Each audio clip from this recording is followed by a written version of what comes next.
ஆண்டவர் ரட்சகருமாக இயேசுவின் இனிதான நாமத்தினால் உங்களை வாழ்த்துகிறேன். நம்முடைய ஆவிக்குரிய சிந்தனைக்காக எபிரேயருக்கு எழுதின நிருபம் 11ஆம் அதிகாரம் 4ஆம் வசனத்தை நான் வாசிக்கிறேன். விசுவாசத்தினாலே ஆபேல் காயினுடைய பலியிலும் மேன்மையான பலியை தேவனுக்கு செலுத்தினான். அதனாலே அவன் நீதிமான் என்று சாட்சி பெற்றான். அவனுடைய காணிக்கைகளை குறித்து தேவனை சாட்சி கொடுத்தார். அவன் மரித்தும் இன்னும் பேசுகிறான். ஆபேல் மரித்தும் இன்னும் பேசுகிறான் என்று ஆண்டவருடைய வார்த்தை சொல்லுகிறது. ஆபேல் யார்? காயின் யார்? ஆதாம் ஏவாளுக்கு பிறந்த பிள்ளைகள். காயின் ஆபேல் 2 பேரும் அண்ணன் தம்பி. காயின் விதை விதைத்து செடி வகைகளை பயிரிட்டு அந்த காரியத்தை செய்கிறான்.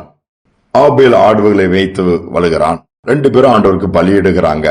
தங்களுடைய பொருட்களை கொண்டு பலியிடு. ஆபேல் மேன்மையான பெஸ்ட கொண்டு ஆண்டவர் கொடுக்கிறான். காயின் அந்த கனிகளை கொண்டு கொடுக்கிறான். ஆனா ஆண்டவர் ஆபேலின் காணிக்கை ஏற்றுக்கொள்கிறார். காயின் காணிக்கை ஏற்றுக்கொள்ளப்படவில்லை, அங்கீகரிக்கப்படும். இதனால் கோபம் அடைந்து ஆபேலை காயின் கொன்று விடுகிறான். வேதம் சொல்லுகிறது, அவனுடைய ரத்தம் ஆண்டவரை நோக்கி கூப்பிட்டுச்சுதான். யாரும் பார்க்கலன்னு நினைச்சிட்டு இருந்தாங்க. ஆண்டவர் வந்து கேட்கிற காயின்ட்ட, ஆபேல் உன் சகோதரன் எங்கப்பா? காயினை ஆபேல் எங்க? எனக்கு தெரியாது, நான் அவனுக்கு காவலாளியா? ஆண்டவர் சொல்றார், நீ அவனை கொன்னுட்டு அவன் ரத்தம் என்னை நோக்கி கூப்பிடுதுன்னு சொல்லிட்டேன். அதோடு மட்டுமல்ல, அவன் மேன்மையான காணிக்கை செலுத்தினான். அதனாலதான் நான் அங்கீகரித்தேன். ஆண்டவருக்கு கொடுக்கிற காரியங்கள் மேன்மையானது கொடுக்கிறோமா? First priority கொடுக்கிறோமா? நேரத்தை எடுத்துக்கிட்டா ஃபர்ஸ்ட் யாருக்கு நம்ம டைம் கொடுக்கிறோம்? காலையில எழுந்த உடனே ஆண்டவருடைய காரியத்துக்கு எவ்வளவு முக்கியத்துவம் கொடுக்கிறோம், அதெல்லாம் ரொம்ப முக்கியம். அது ஆண்டவர் எதிர்பார்க்கிறாரு. மரித்தும் பேசுகிறான்னு சொன்னா தெரியுமா? ஆண்டவருக்கு பிரியமா, ஆண்டவருக்கு சொன்ன வார்த்தைகளை நிறைவேற்றி போன ஊழியக்காரங்களா இருக்கலாம், ஊழியங்களாக இருக்கலாம், கர்த்தருடைய பிள்ளைகளாக இருக்கலாம், தீர்க்கதரிசிகளா இருக்கலாம், அப்போஸ்தலர்களா இருக்கலாம், மரித்து இன்னைக்கு நிறைய மிஷினரிகளா இருக்கலாம், பேசிக் கொண்டிருக்கிறார்கள். ஏன்? அவங்களுடைய செய்த கிரியைகளை யாரும் மறக்க முடியாது.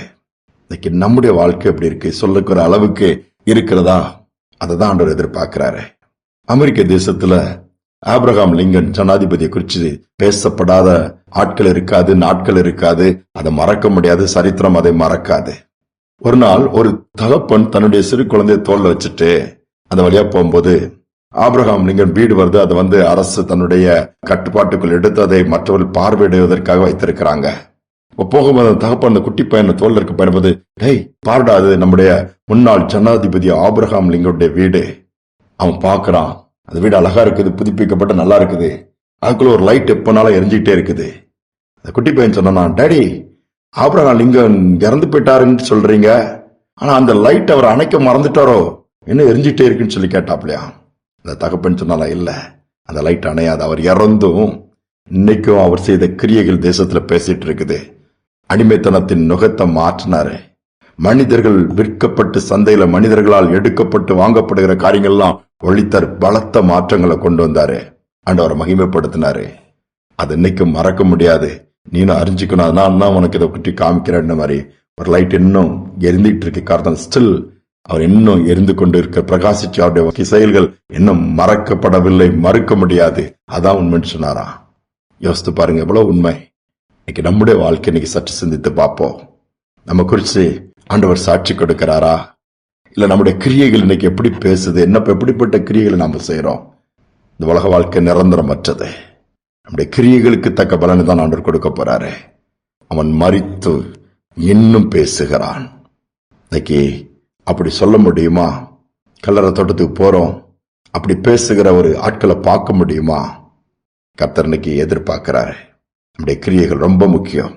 இன்னைக்கு அவருடைய கரத்துல தாழ்த்தி ஒப்பு கொடுத்து ஜெபிப்போம். அன்பின் தகப்பனை இந்த புதிய நாளை கொடுத்திருக்கிறீங்க. இந்த உலக வாழ்க்கை வேகமாக ஓடிட்டு இருக்குதுப்பா. சீக்கிரம் இப்பதான் வந்த மாதிரி இருந்த வருஷம் 2வது மாசத்துல இந்த நாட்களுக்குள் நாங்க வந்துட்டோம்.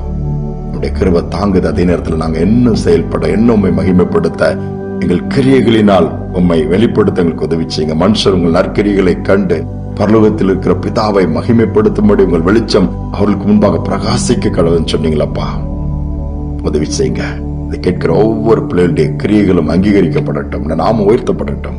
துதிகனமை ஏற்றுக்கொள்ளும் இயேசுவின் நாமத்தில் பிதாவே, ஆமேன், ஆமேன். நம்முடைய கிரியைகளை கர்த்தர் எதிர்பார்க்கிறார்.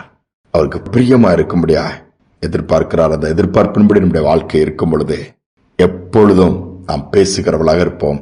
ஆண்டவரின் நாமத்தை உயர்த்துகிறவர்களாக இருப்போம். சிந்தனையோடு நாளை தொடருவோம். மீண்டும் நாளை தினம் சந்திப்போம்.